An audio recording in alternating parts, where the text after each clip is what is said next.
Okay, so we start with functions advantages today.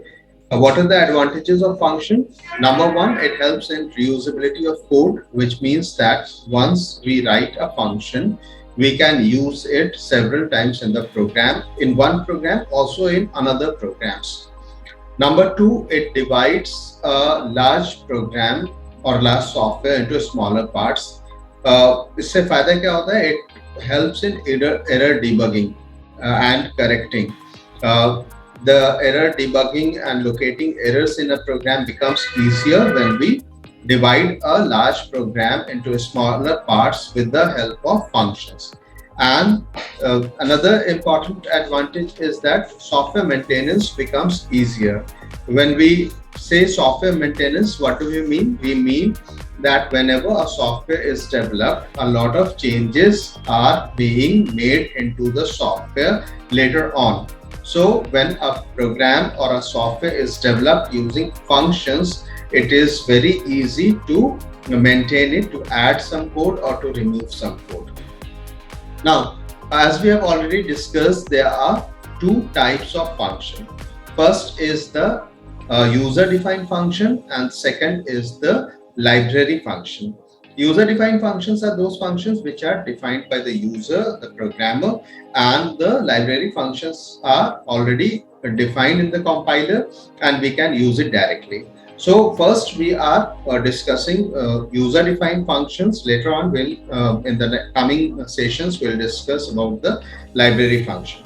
So I'll make a very small function called square, which will calculate the square of a number. So int square. What will be the parameter? Parameter will be a number for which the square is to be calculated. So result will be number into number, and the result will be returned to the main function. Now, in the main function, we have to call this function definition. Here, this part is called function definition.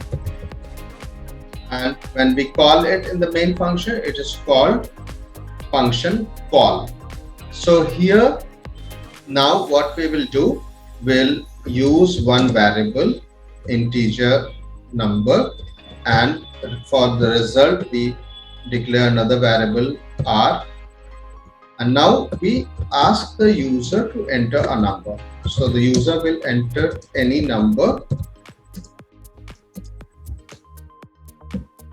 Will accept it in the variable n, and then we'll call our square function, is the square function, and we'll pass the number as a parameter. The parameter in the function call, this line is called function call. The parameter in the function call is called actual parameter, as we have already discussed. Now we'll get the square of the number. We just have to print it. The square of, suppose we get the square is equals to, we have the result in r. So this is how we use a square function. This is a user defined square function, because the function definition, that is from line number 11 to 15, this is the function definition. This definition is being given by the programmer, by the user. That is why it is called the user defined function. If this definition is not defined by the user, it is defined by the compiler itself, it is called library function. We'll see the library function also. So here we have a square function. This is a user defined function. It accepts a number, it calculates the square of the number, then it prints. Let us save this. Let me check whether the program is correct or not by compiling the program.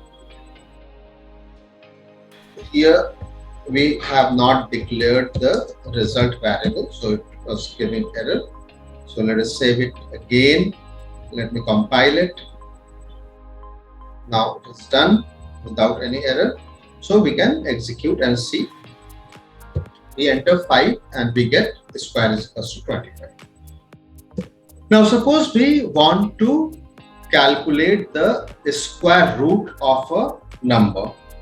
So the logic for a square is pretty straightforward. It is n into n and we get the square of the number, but calculating a square root is a bit difficult. But to make the life easier, the compiler comes with a ready-made square root function. So what will we do? We will not create our function square root. Instead, we'll directly calculate the square root. So here what we are doing is, this is a square. We calculate square is equals to this, and then we also use a variable root in which the square root will be calculated. So root is equals to, here we'll use sqrt, square root of n. Let us see how it is happening, and then we can make some changes if it is required. Now this is square root function. As we can see, this square root function we have not declared. It is already declared in the library. So what we will do, we'll only include the file in which this is already defined. So what we have to do, we have to include cmath.h, cmath.h. Now let me compile and check whether it is correct or not. There is one error coming. It is R was not declared in scope because we have already changed this. It is a square. We have printed a square, so we have to print the square root also. Let us print a square root also. Square and square root. And the square root is stored in the root variable. Now let me save this. Let me compile this and see if it is okay. Yes, it is telling it is okay. But as we know, a square root of like 2 or 3, it comes in a fraction. So what we should do is, the root variable should not be integer, because it won't be able to store the fraction part. So let us declare it as double variable. Double is also a data type. Float and double are the numbers which can store fraction part also. So I've changed the root variable because root of a number always comes in fraction. Many times it comes in fraction. So let me compile and see if it is okay. Yes, it is. Now let us run the program. Suppose we give 3. Now see, square is equals to 9 and square root is equals to 1.73205. Now in this program, it is clear that the square root function, sqrt function, is already defined. We have not defined in the function sqrt. Instead, we have only included the file in which the function definition of sqrt function is available to be used. So sqrt function here is a library function and a square is a user defined function. So the question comes here, how will we know what are the library functions available and for what purpose those functions can be used, where we can use? So we'll discuss it once full session on the different types of library functions which are available and how we can know and use them. For now, what we have to understand, the difference between the library function and the square root function. So library function and the user defined function. So here we have two function calls. This function call in line number 25 is a function called to library function, and this square is a function called to user defined function. So here in this program, what we have to do, we have to understand what is a user defined function, why we are calling it a user defined function, what is a library function, and why we are calling it a library function. So once again, let us see the complete program. A function which is defined by the user, like in this program from line number 12 to line number 17, we have defined a function ourselves. So this is, we are the user, so we have defined ourselves, so this is called user defined function. And there is one function sqrt which is already available in the C++ editor. So what we have to do, we have to just include the file in which this function is defined, and this function is ready to be used. As we have discussed in the advantages, it helps in reusability of code. See, the first point, the advantage of function is it helps in reusability of code. So any number of times in any program, if we want to calculate sqrt, it is once written and it can be used in any number of program. I can use in my program, you can use in your program. I can use in calculating the square root of a number. You can use the same function square root in calculating, suppose, the roots of a quadratic equation. So every user, every programmer will use this function again and again in different situations. So it is called that the function main advantage is that it is written once and used several times. That is called, it helps in reusability of code. So in this program, what we have learned the advantages of function. Then we have learned what are the difference between the library function and the user defined function. The only difference is that the user defined function is defined by the user. In the function call, there's no difference. Like in line number 26 and in line number 27, you can see that the function call is exactly the same. The same way we are calling the user defined function, the same way we are calling the library function. So this is one example. Now we'll move on to another example to see some more features of functions. So let me copy this part. This is saved. I'll create a new file in the source program. Let me copy this. I'm removing the header file. I'm removing the advantage part. Now, suppose we have to find the cube of a number. So for creating cube of a number, if we already have a square of a number, we can use the square function in the cube function like this. So we are creating one cube function. This cube function will also use the input of a number. It will have a result in which the result will be calculated, and result will be how we calculate the cube of a number. We multiply the number by the square. So what we do, we can call the, here we can call the square function to calculate the square of a number. So what we are doing, we are calculating the square of the number, multiplying it by n. This will be the cube of the number, and then we will return the result. So this cube function is a user defined function which is using another user defined function square. So one function can use another function.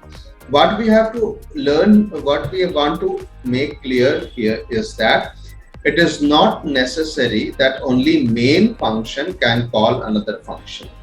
Any function can call any other function. So here we have cube function calling the square function. This is the function call.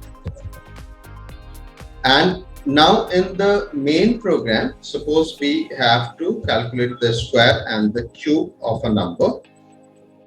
So what we do, we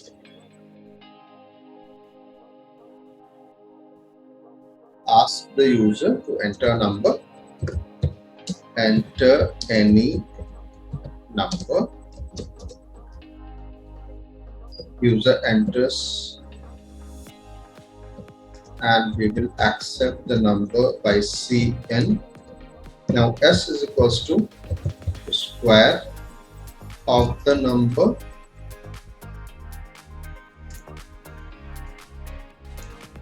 and C will be cube of the number n. So here what we are doing, if you can see, we are calculating the square and cube of numbers. Square is equals to, we have a square in the variable S and we have cube in the variable C. Now we will close the main function. Let us save this first. Let us give function 5.cpp. So this is function 5.cpp. Save.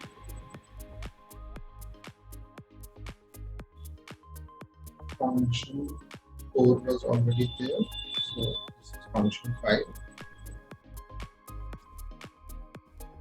Now let us compile to see whether it is correct or not. Yes, this is correct. So let us run the program. This program is to find the square and cube of a number. So square of the number is, the square of the number 5 is 25 and cube of the number 5 is 125, and this 125 cube is being calculated by a function cube which is using another user defined function. So one function can call another function. There can be any number of calls in between, and in this way we can use functions many times. So here you can see in this program the square function is being called by the main function to print the square of the number. The cube function is also using the square function for calculating the cube. So in calculation of cube, we are also using square, and directly also we are using a square function.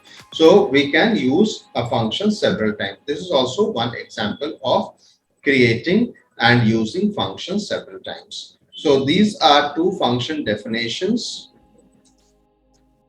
You can see here we have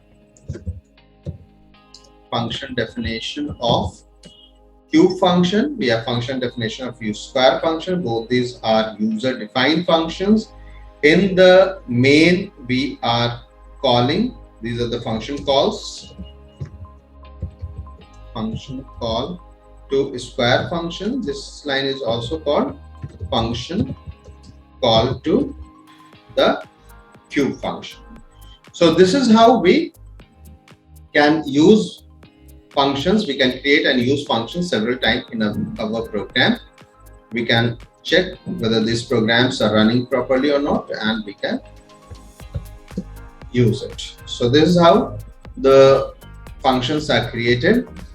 Functions are also have one more property which is called the type of the function. This we have discussed in one previous session. This type of the function is the result which the function will calculate and return. Like a square function is also calculating the integer value. Square will be the integer value, cube will be the integer value. So we are giving it int. If we calculate average, the average will be of float type. If we calculate a square root can be float or double type. So the type of the function is the result which is being calculated by the function. By default, function returns one value. It cannot return any value. In that case, it will be a void function, and there can be any number of parameters. The parameters can be different based on the situation, but the number of values which can be returned is fixed. It can be 1 or 0. When there is no value being returned, it's called void function. So let us also come to another example. This is a square.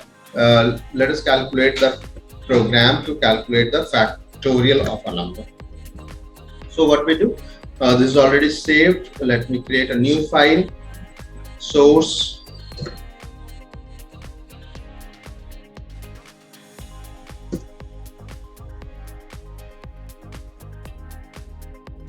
factorial.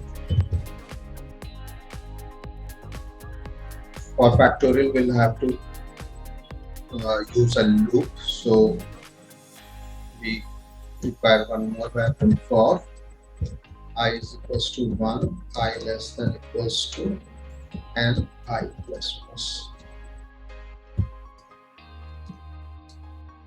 Result equals to result into I. Result will be initialized with value 1 because it is being multiplied. So there is factorial function which will calculate the factorial of a number. Here we'll accept the number from the user and then we'll call the factorial function.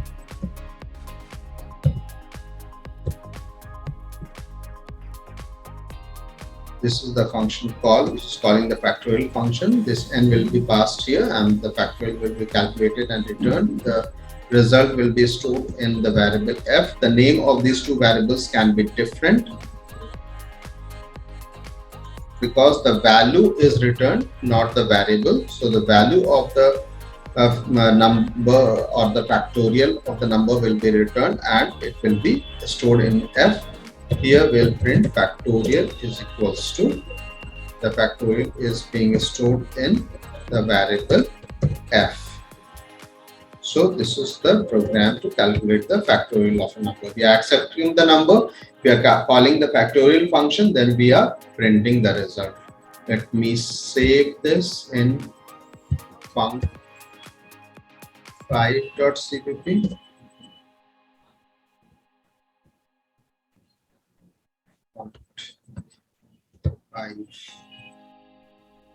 Func5 is already there, so 6. This will be 6. Let us compile to see for I the semicolon is missing here, so it is giving error. Let us save the program. Let us compile the program. It is showing it is correct. Let us execute to find the result. Number 3. Factorial of the number is 6. So this is how we create different types of functions. So I hope the concept of function is now clear, how we create user-defined functions. In the next session, we'll discuss more examples and then we'll move on to the library functions. Okay, thank you very much.